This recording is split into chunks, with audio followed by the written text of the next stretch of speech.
Hi ಎಲ್ಲರಿಗೂ, ನಾನು ರಜತ್. ಇವತ್ತು ಡೈಜೆಸ್ಟಿವ್ ಹೆಲ್ತ್ ಬಗ್ಗೆ ನಾನು ಮಾತಾಡ್ತಾ ಇದ್ದೇನೆ.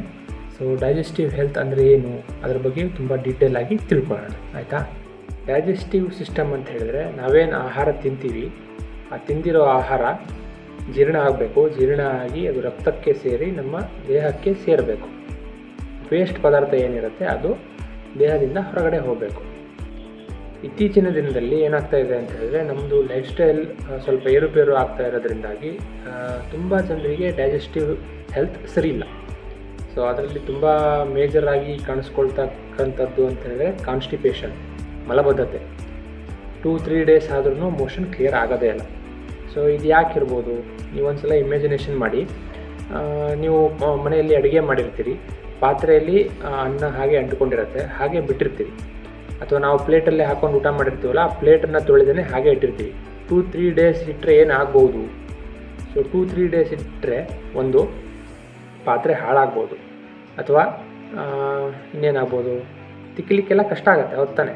ಸೇಮ್ ನಾವು 2-3 ದಿವಸ ಮೋಷನ್ನಿಗೆ ಹೋಗಲೇ ಇಲ್ಲ, ಮೋಷನ್ ಕ್ಲಿಯರ್ ಆಗಲೇ ಇಲ್ಲ ಅಂತ ಹೇಳಿದ್ರೆ ನಮ್ಮ ಡೈಜೆಸ್ಟಿವ್ ಹೆಲ್ತ್ ಏನಾಗ್ಬೋದು?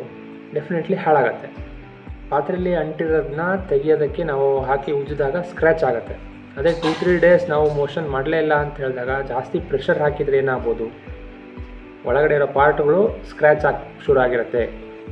ಉದಾಹರಣೆಗೆ ಪೈಲ್ಸ್ ಪ್ರಾಬ್ಲಮ್, ಇವು ಒಳಗಿನ ಪಾರ್ಟೆಲ್ಲ ಡ್ಯಾಮೇಜ್ ಆಗುತ್ತೆ. ಪಾತ್ರೆಗೆ ಅಂಟ್ಕೊಂಡಿರೋದನ್ನ ತೊಳೆಯೋದಕ್ಕೆ ಪಾತ್ರೆ ಬ್ರಷು ಅಥವಾ ಡಿಶ್ ವಾಶ್ ಜಾರು ಏನೇನೋ ಇರುತ್ತೆ, ಅದನ್ನು ಹಾಕಿ ನಾವು ಉಜ್ತೀವಿ. ಅದೇ ನಮ್ಮ ಒಳಗಡೆ ಪಾರ್ಟ್ ಒಳಗಡೆ ಅಂಟ್ಕೊಂಡಿರೋವಂಥದ್ದನ್ನ ತೆಗಿಲಿಕ್ಕೆ ಯಾವ ಬ್ರಷ್ ಇದೆ? ಗುಡ್ ನ್ಯೂಸ್ ಏನು ಅಂತ ಹೇಳಿದ್ರೆ, ದೇವರು ಆಹಾರದ ರೂಪದಲ್ಲಿ ಫ್ರೂಟ್ಸ್ ಮತ್ತು ವೆಜಿಟೇಬಲ್ಸ್ನ ಕ್ರಿಯೇಟ್ ಮಾಡಿದ್ದಾನೆ. ಸೊ ಆ ಫ್ರೂಟ್ಸ್ ಮತ್ತು ವೆಜಿಟೇಬಲ್ಸಲ್ಲಿ ಜಾಸ್ತಿ ಪ್ರಮಾಣದಲ್ಲಿ ಫೈಬರ್ ಅಂಶ ಏನಿದೆ, ಫೈಬರ್ ಇರುತ್ತಲ್ವ, ಅದು ನಮ್ಮ ಶರೀರಕ್ಕೆ ತುಂಬ ಅಗತ್ಯ. ಆ ಫೈಬರ್ ನಾವು ಬಳಸೋದ್ರಿಂದಾಗಿ ನಮ್ಮ ಬಾಡಿ ಕ್ಲೀನ್ ಆಗೋದಕ್ಕೆ ತುಂಬ ಸಪೋರ್ಟ್ ಆಗುತ್ತೆ. ಆದರೆ ಇತ್ತೀಚಿನ ಜೀವನ ಶೈಲಿಯಲ್ಲಿ ನಮ್ಮದು ಏರುಪೇರು ಮಾಡ್ಕೊಳ್ತಾ ಇರೋದಕ್ಕಾಗಿ, ಸೊ ನಾವು ಸರಿಯಾಗಿ ನೀರು ಕುಡಿಯೋದಿಲ್ಲ, ಎಕ್ಸಸೈಸ್ ಮಾಡೋದೇ ಇಲ್ಲ, ನಮ್ಮ ಆಹಾರದಲ್ಲಿ ಫ್ರೂಟ್ಸ್ ಮತ್ತು ವೆಜಿಟೇಬಲ್ಸ್ ಇಲ್ಲವೇ ಇಲ್ಲ. ನಾವು ಅರ್ಜೆಂಟಲ್ಲಿ ರೆಡಿ ಮಾಡಬೇಕು ಹೇಳಿಬಿಟ್ಟು ಫಾಸ್ಟ್ ಫುಡ್ ಮೇಲೆ ಡಿಪೆಂಡ್ ಆಗಿದ್ದೀವಿ, ರೆಸ್ಟೋರೆಂಟ್ ಫುಡ್ ಮೇಲೆ ಡಿಪೆಂಡ್ ಆಗಿದ್ದೀವಿ, ಮೈದಾನ ಜಾಸ್ತಿ ಬಳಸ್ತಾ ಇದ್ದೀವಿ, ಗೋಧಿನ ಜಾಸ್ತಿ ಬಳಸ್ತಾ ಇದ್ದೀವಿ. ಇದರಿಂದಾಗಿ ಏನಾಗ್ತಾ ಇದೆ ಅಂದರೆ ನಮ್ಮದು ಡೈಜೆಷನ್ ಸಿಸ್ಟಮ್ ತುಂಬ ಹಾಳಾಗ್ತಾ ಇದೆ. ಸೊ ಮೇಜರ್ ಫಸ್ಟ್ ಸಮಸ್ಯೆ ಏನು ಅಂದರೆ ಕಾನ್ಸ್ಟಿಪೇಷನ್ ಸಮಸ್ಯೆ. ಸೊ ಇದರಿಂದ ನೀವೇನಾದರೂ ಹೊರಗಡೆ ಬರಬೇಕು ಅಂತ ಹೇಳಿದ್ರೆ ಡೈಲಿ ನಾವು ಇಂತಿಷ್ಟು ಪ್ರಮಾಣದಲ್ಲಿ ಫೈಬರ್ನ ನಾವು ನಮ್ಮ ಬಾಡಿಗೆ ಕೊಡಲೇಬೇಕಾಗತ್ತೆ. RDA ಏನು ಹೇಳುತ್ತೆ ಅಂದರೆ, ಪ್ರತಿನಿತ್ಯ ಅಟ್ಲೀಸ್ಟ್ ಒಂದು 30-40 ಗ್ರಾಮ್ಸ್ ಅಷ್ಟು ಫೈಬರ್ ನಮ್ಮ ಆಹಾರದಲ್ಲಿ ಇರೋ ಹಾಗೆ ನಾವು ನೋಡ್ಕೊಳ್ಬೇಕು ಅಂತ ಹೇಳುತ್ತೆ. ಆದರೆ ನಾವು ಅದನ್ನು ಹೇಗೆ ಅಳೆಯೋದು, ಅದೆಲ್ಲ ಅದರ ಬಗ್ಗೆ ನಮಗೆ ತಲೆ ಬಿಸಿ ಆಗಬಹುದು. ಏನಿಲ್ಲ, ಒಂದು ಬೌಲ್ ಫುಲ್ ಫ್ರೂಟ್ಸ್ ಮತ್ತು ವೆಜಿಟೇಬಲ್ಸ್, ಅದನ್ನು ನೀವು ಸಲಾಡ್ ರೂಪದಲ್ಲಿ ಯೂಸ್ ಮಾಡ್ಕೊಳ್ಬೋದು. ದಿನ 2 ಟೈಮ್ಸ್ ಹೀಗೆ ಬಳಸೋದ್ರಿಂದ ನಿಮಗೆ ಏನು ಸಫಿಷಿಯೆಂಟಾಗಿ ಬೇಕೋ ಅದಷ್ಟು ಸಿಗುತ್ತೆ. ಕಾನ್ಸ್ಟಿಪೇಷನ್ ಸಮಸ್ಯೆಯಿಂದ ಹೊರಗಡೆ ಬರೋಕ್ಕೂ ಸಪೋರ್ಟ್ ಆಗುತ್ತೆ. ಮತ್ತು ಇನ್ನೊಂದು ಮೇಜರ್ ಏನು ಅಂತ ಹೇಳಿದ್ರೆ, ನಾನು ಹರ್ಬಲೈಫ್ ಅನ್ನೋ ಕಂಪ್ನಿಗೆ ಅಸೋಸಿಯೇಟ್ ಆಗಿರೋದ್ರಿಂದ ಹರ್ಬಲೈಫ್ ಕಂಪ್ನಿ ಅಮೇಝಿಂಗ್ ಆಗಿ 2 ಪ್ರಾಡಕ್ಟ್ಸ್ನ ರಿಲೀಸ್ ಮಾಡಿದೆ. ಫೈಬರ್ ಇರುವಂಥ ಪ್ರಾಡಕ್ಟ್ಸ್, ಆ್ಯಕ್ಟಿವೇಟೆಡ್ ಫೈಬರ್ ಮತ್ತು ಆ್ಯಕ್ಟಿವ್ ಫೈಬರ್ ಕಾಂಪ್ಲೆಕ್ಸ್ ಅಂತ. ಸೊ ಎರಡರಲ್ಲೂ ಫೈಬರ್ ಎನ್ರಿಚ್ ಆಗಿರುವಂಥ ಪ್ರಾಡಕ್ಟ್ 2. ಸೊ ಅದನ್ನು ನಾವು ಸಾಂಬಾರಿಗೆ ಹಾಕ್ಕೊಂಡು ಯೂಸ್ ಮಾಡೋದ್ರಿಂದ ಅಥವಾ ಸೂಪ್ ಮಾಡಿ ಯೂಸ್ ಮಾಡೋದ್ರಿಂದ ಸಫಿಷಿಯೆಂಟ್ ಪ್ರಮಾಣದಲ್ಲಿ ನಮಗೆ ಫೈಬರ್ ಸಿಗೋದ್ರಿಂದ ಮೋಷನ್ ಸಲೀಸಾಗಿ ಪಾಸ್ ಆಗೋದಕ್ಕೂ ತುಂಬ ಸಪೋರ್ಟ್ ಮಾಡುತ್ತೆ ಇವೆರಡು ಪ್ರಾಡಕ್ಟ್ಸ್ಗಳು. ಸೊ ಇದನ್ನು ನೀವು ಆ್ಯಡ್ ಮಾಡ್ಕೊಳ್ಬೋದು ನಿಮ್ಮ ಡೈಜೆಸ್ಟಿವ್ ಹೆಲ್ತ್ ಚೆನ್ನಾಗಿ ಇಟ್ಕೊಳ್ಬೇಕಾಗಿ. ಎರಡನೇ ಮೇಜರ್ ಸಮಸ್ಯೆ ಏನಾಗ್ತಾ ಇದೆ ಡೈಜೆಸ್ಟಿವ್ ಸಿಸ್ಟಮಲ್ಲಿ ಅಂತ ಹೇಳಿದ್ರೆ ಗ್ಯಾಸ್ಟ್ರಿಕ್ ಮತ್ತು ಅಸಿಡಿಟಿ. ನಾನು ಆವಾಗಲೇ ಹೇಳಿದೆ, ಜೀವನ ಶೈಲಿಯಲ್ಲಿ ನಾವು ತುಂಬ ಏರುಪೇರು ಮಾಡ್ಕೊಂಡಿರೋದ್ರಿಂದಾಗಿ ನಾವು ಟೈಮಿಗೆ ಸರಿಯಾಗಿ ಊಟ ಮಾಡ್ತಾ ಇಲ್ಲ, ಚೆನ್ನಾಗಿ ನೀರು ಕುಡಿತಾ ಇಲ್ಲ, ಸರಿಯಾಗಿ ನಿದ್ದೆ ಮಾಡ್ತಾ ಇಲ್ಲ, ಎಕ್ಸಸೈಸ್ ಅಂತೂ ಕೇಳೋದೇ ಬೇಡ. ಮೈಂಡ್ಸೆಟ್ ಯಾವಾಗಲೂ ನಾವು ಆ್ಯಂಗ್ರಿ ಮೈಂಡ್ಸೆಟ್ಟಲ್ಲೇ ಇರ್ತೀವಿ, ಸಿಟ್ಟು ಮಾಡ್ತಾನೆ ಇರ್ತೀವಿ ಮನೆಯವ್ರ ಮೇಲೆ.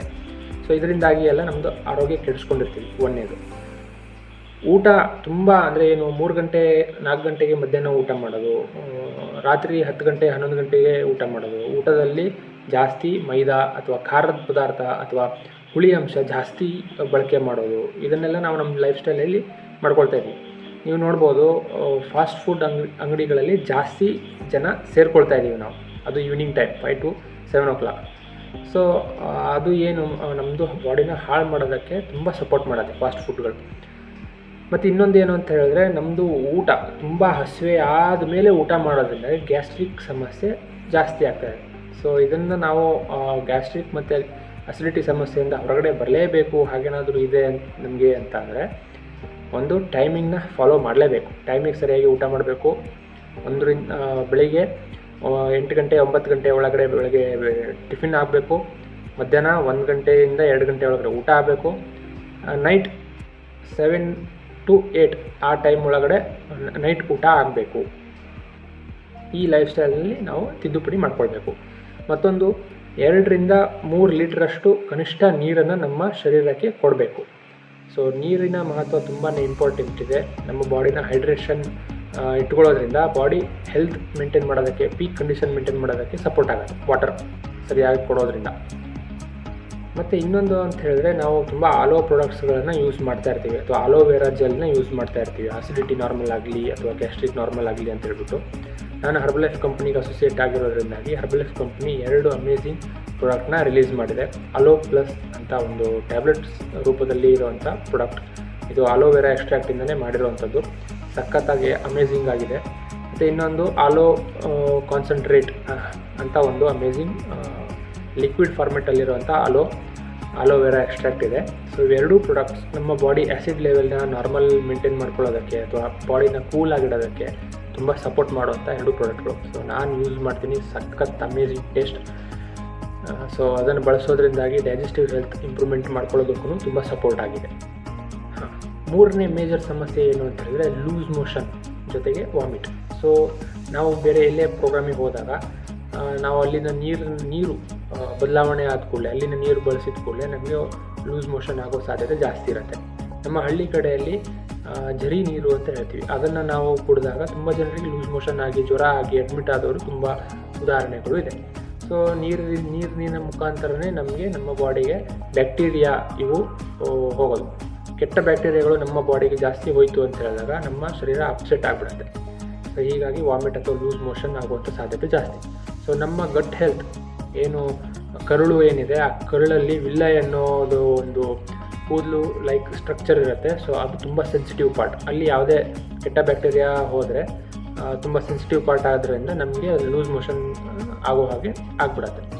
ಸೊ ಆ ಗಟ್ ಬ್ಯಾಕ್ಟೀರಿಯಾ ಆ್ಯಕ್ಚುಲಿ ಅಲ್ಲಿ ಗುಡ್ ಬ್ಯಾಕ್ಟೀರಿಯಾಗಳು ಜಾಸ್ತಿ ಇತ್ತು ಅಂತ ಹೇಳಿದಾಗ ನಾವು ತಿಂದಿರೋ ಆಹಾರ ನೀಟಾಗಿ ಡೈಜೆಷನ್ ಆಗಲಿಕ್ಕೆ ಸಪೋರ್ಟ್ ಆಗುತ್ತೆ.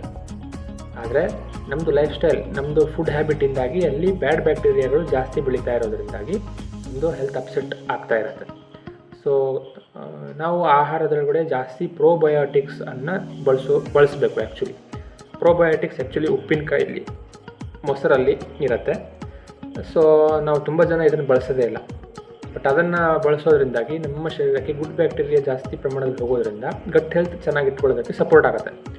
ಸೊ ಹರ್ಬಲೈಫ್ ಕಂಪ್ನಿಯವರು ಸಿಂಪ್ಲಿ ಪ್ರೋಬಯೋಟಿಕ್ ಅಂತ ಒಂದು ಅಮೇಝಿಂಗ್ ಪ್ರಾಡಕ್ಟ್ನ ರಿಲೀಸ್ ಮಾಡಿಕೊಟ್ಟಿದ್ದಾರೆ. ಸೊ ಈ ಒಂದು ಸಿಂಪ್ಲಿ ಪ್ರೋಬಯೋಟಿಕ್ ಅನ್ನೋ ಸ್ಯಾಷೆಯಲ್ಲಿ 2 ಬಿಲಿಯನ್ ಆ್ಯಕ್ಟಿವ್ ಬ್ಯಾಕ್ಟೀರಿಯಾ ಇದೆ, ಗುಡ್ ಬ್ಯಾಕ್ಟೀರಿಯಾ ಇದೆ. ಸೊ ಬ್ಯಾಸಿಲಸ್ ಕೋಯಾಗುಲೆನ್ಸ್ ಅನ್ನೋ ಒಂದು ಬ್ಯಾಕ್ಟೀರಿಯಾ ಇದರಲ್ಲಿ ಇದೆ. ಸೊ ಇದಕ್ಕೆ ಪೇಟೆಂಟ್ ಕೂಡ ಆಗಿದೆ. ಸೊ ಅಂಥ ಅಮೇಝಿಂಗ್ ಪ್ರಾಡಕ್ಟ್. 1 ಸ್ಯಾಷೆ ಒಳಗಡೆ 2 ಬಿಲಿಯನ್ ಗುಡ್ ಬ್ಯಾಕ್ಟೀರಿಯಾ ಇದೆ. ಸೊ ಇದನ್ನು ಡೈಲಿ 1 ಟೈಮ್ ಯೂಸ್ ಮಾಡೋದ್ರಿಂದಾಗಿ ನಮ್ಮ ಗಟ್ಗೆ ಏನು ಬ್ಯಾಕ್ಟೀರಿಯಾ ಬೇಕು, ಗುಡ್ ಬ್ಯಾಕ್ಟೀರಿಯಾ ಬೇಕು, ಅದು ಸಪ್ಲೈ ಆಗೋದ್ರಿಂದಾಗಿ ಡೈಜೆಷನ್ ಚೆನ್ನಾಗಿ ಮೇಂಟೈನ್ ಮಾಡ್ಕೊಳ್ಳೋದಕ್ಕೆ ಸಪೋರ್ಟ್ ಆಗುತ್ತೆ. ಸೊ ಮೇಜರ್ 3 ಇಶ್ಯೂಸ್ ಏನು ಆಗ್ತಾ ಇದೆ ಪ್ರಪಂಚದಲ್ಲಿ, ಅದನ್ನು ಹೇಗೆ ಚೆನ್ನಾಗಿ ಇಟ್ಕೊಳ್ಬೋದು ಅನ್ನೋದ್ರ ಬಗ್ಗೆ ನಾನು ಸಿಂಪಲ್ಲಾಗಿ ಅರ್ಥ ಮಾಡಿಸಿದ್ದೀನಿ. ಸೊ ನಿಮ್ಗೆ ಇದ್ರ ಬಗ್ಗೆ ಇನ್ನೂ ಡೀಟೇಲ್ ಆಗಿ ಇದನ್ನು ಹೇಗೆ ಇಂಪ್ರೂವ್ಮೆಂಟ್ ಮಾಡ್ಕೊಳ್ಳೋದು ಅನ್ನೋದ್ರ ಬಗ್ಗೆ ಇನ್ಫಾರ್ಮೇಷನ್ ಬೇಕಾದಲ್ಲಿ ಅಥವಾ ಪ್ರಾಡಕ್ಟ್ಸ್ ಎಕ್ಸ್ಟ್ರಾ ಬೇಕಾದಲ್ಲಿ ನೀವು ನನ್ನನ್ನು ಕಾಂಟ್ಯಾಕ್ಟ್ ಮಾಡ್ಬೋದು. ನಾನು ಇಲ್ಲೇ ನಿಮ್ಗೆ ಯಾವಾಗಲೂ ಸಿಗ್ತೀನಿ, ಆನ್ಲೈನಲ್ಲೂ ಸಿಗ್ತೀನಿ. ಇಷ್ಟೋ ತನಕ ಈ ವಿಡಿಯೋನ ನೋಡಿದ್ದಕ್ಕಾಗಿ ಥ್ಯಾಂಕ್ ಯು. ಲೈಕ್ ಮಾಡಿ, ಸಬ್ಸ್ಕ್ರೈಬ್ ಮಾಡಿ ಮತ್ತು ವಿಡಿಯೋಸ್ನ ನಿಮ್ಮ ಫ್ರೆಂಡ್ಸಿಗೆ ಶೇರ್ ಮಾಡಿ.